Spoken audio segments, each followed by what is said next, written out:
Hey everyone, welcome back to our channel. If you're dealing with a Miele washing machine flashing error F92, you're in the right place. This error code is a common issue that can leave you scratching your head, but don't worry, I'm here to break it down step by step so you can get your machine up and running again quickly. First off, what exactly is error F92? In Miele washing machines, this code typically signals a problem with water intake. It means the machine isn't getting the water it needs to start or complete a cycle.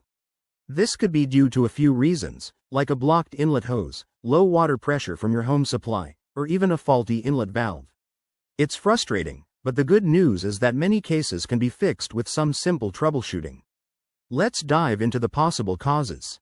One common culprit is a kinked or clogged inlet hose. Check if the hose is bent or if there's any debris blocking the flow.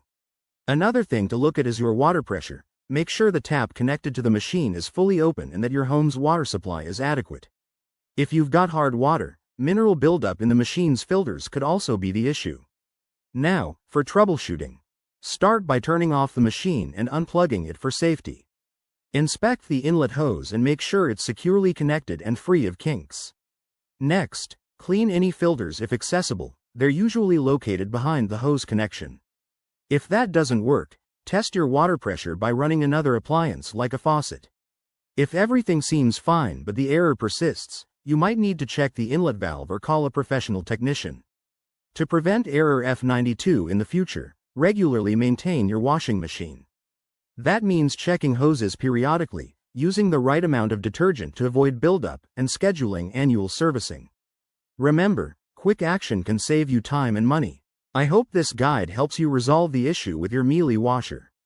If you found this helpful, give it a thumbs up, subscribe for more tips, and let me know in the comments if you have any questions. Thanks for watching, and see you next time.